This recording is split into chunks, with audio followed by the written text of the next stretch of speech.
Welcome back. Welcome back. Y'all know what to do. Grab your chapstick, grab your water. We're back here again, and I'm sure you've seen the title at this point. We're going to call this one the Dajia Kirkland story because if you don't know where you are, this is Gregory the podcast. I'm your host, Gregory, and I've got a little something to say today. This one will probably be a quick one. It's a little story from high school about an old friend. And by the end of it, you'll get the point of why like this was important. I'll tie it all together, trust me. Um, Before we not really smear dirt, not really smear Deja's name, but like kind of tell the highlighting and funny parts of this. Like, I just want to say that, like, yes, Deja was a social outcast. Yes, she knew she was a social outcast, but she was also really brave, resilient, and she had a sense of self at an age when a lot of other people did not. When I say a social outcast, I don't come from a place of malice. I come from a place of like, I too was a social outcast.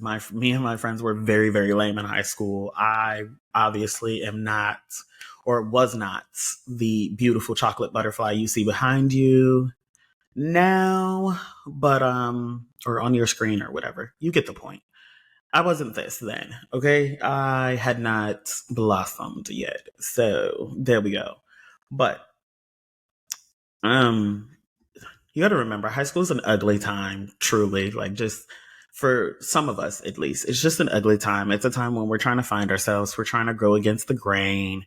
We're trying to develop our personality, our personal style, our own beliefs, separate from our families. And some of us thought we had that shit on lock so early that it, like, honestly intimidated other people. And it sucks because people will ostracize you for the thought of you knowing who you are and them not being able to tell you who you are. That's one of the things with like Deja. Although she was like a tomboy, like in the beginning, because also she played like JV football. She ran track. She did the things right. Although she was really tomboyish in the beginning, and she really did enjoy football. Um, that led to a lot of people like having conversations about like her sexuality, and although she like was very much like into men, like into men, like she was into like both, but like it led people to have these conversations about her sexuality that weren't deserved and weren't about her.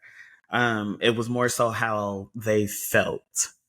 Um, More so how they felt like they could direct her life and direct what it was. Oh, you're a tomboy, you play football, you have to like this. And she was like, no, that's not really how I get down. Like, I like what I like. She was also like really resilient because you got to remember she's playing high school football with young men, and she's the only girl on the team, only black female on the team, only female on the team, period, but definitely black. And this is a time when like I'm not saying that the other girls we went to school with were pick me's, but they definitely were not going to play football. And she didn't let this define like her femininity. She didn't let this define like who she was as a person. Yes, we were ostracized because we were lame, we were poor, we were all those things, of course, right? But obviously once you get into school, like you get to rebalance the systems a little bit sometimes. Like someone like myself who's spicy, or I wasn't spicy then. I was just flat out angry and just had a rogue mouth. So like high school wasn't the greatest time. Someone like Deja who like wanted to do what she wanted to do, like whether that be chase sports and accomplishments and track and have fun and go that route, and she wasn't really interested in books or boys at the time. It shouldn't be. People shouldn't be allowed to define that. She still continued to play. She played all the way up until she was told she couldn't play. And it wasn't that she was told she couldn't play. She just didn't want to be like a senior on a JV team. And she wasn't allowed to play varsity because the young men in varsity were obviously young men. This is a time when I went to school and like some of the seniors in the class looked like they were 30. Luckily, we're 30 today and they all kind of matched their looks. But then we were 17 and they looked 30. So the football coach literally told Deja, like, you're not going to be able to take a hit from a grown man and probably still produce children. I'm not putting you on varsity. They will not respect you. It doesn't mean that they just stopped playing football right after that. She continued to play until she just was like, I'm over it and I don't want to do this anymore. It didn't, again, it didn't take away anything from her because she still ran track, which is where me and her like spent majority of our friendship. Um, but when she like, one thing I have to say about Dajia is like once like you gave her the pep talk, she really like took that in hand. This is more so about the time we were at track practice, and Dajia, one of her events is she's a hurdler. So if you guys don't know what that is, it's the people who jump over the little fence. Okay, Dajia was a hurdler. Your boy, was not. Don't ask. No, absolutely no. I'm running as it is. You want me to hurdle too? This sounds like dog and pony show. However, Dajia was a hurdler. Well, in practice one day, I think she missed like 2 or 3 hurdles and she gave up. And coach, like, first off, obviously made us run laps because what are you doing? But he said, if you're going to give up, quit the entire team. Don't just quit the race.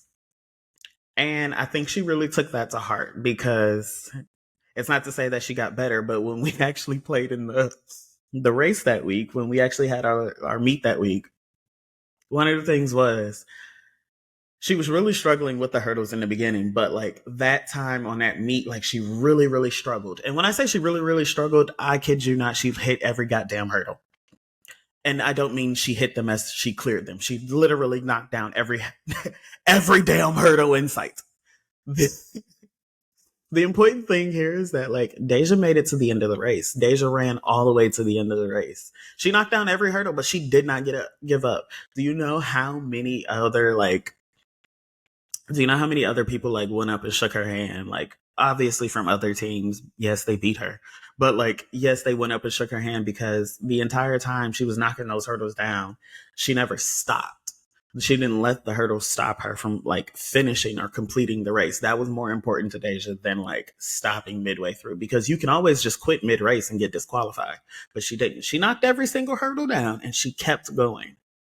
She kept going. And that's one of the things I really like embraced about Dajia. It's like she was really dedicated to being who she was. She was really dedicated to like showing that she wasn't weaker because she was a woman. She wasn't weaker because she was a black female.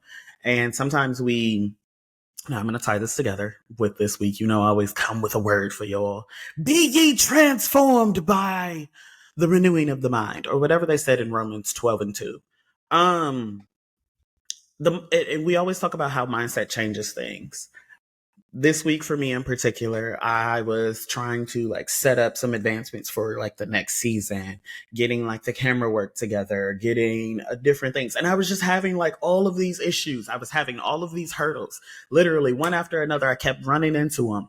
My camera wouldn't connect. I had to pay for the camera to connect. The software wouldn't download. Then the software would download. Then there was bugs. Then it was going slow. And it's one thing after another. And before you look up, you're like, damn, why is God ignoring me? He's not. Take a breath and relax. It doesn't mean give up. It doesn't mean stop. It doesn't mean quit. It means you hit a couple of hurdles. You still got to go to the end. Because what's greater about like making it all the way to the end of the race is like you kept your respect, but you kept your dignity. And you get to see how much you've improved. She went from knocking down every hurdle to winning those races, to absolutely dominating in that event. And of course, in the beginning, she had to like laugh it off, and she didn't want to laugh it off.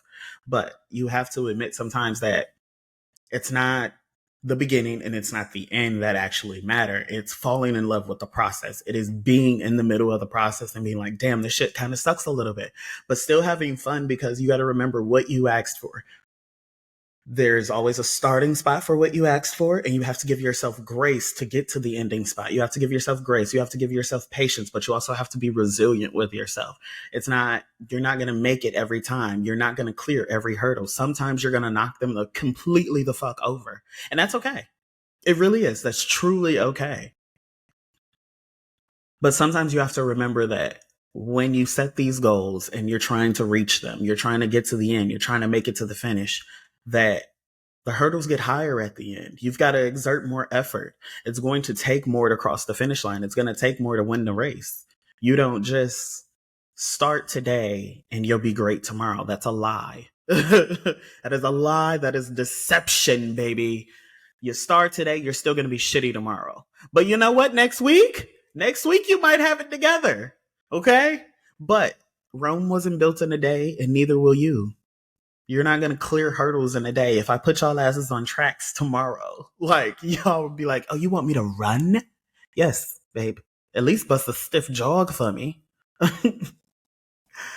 No, but I want you all to remember that, like, yes, we started out the season together talking about setting new goals and being the I ams and no longer being I can'ts and saying that you believe in yourself.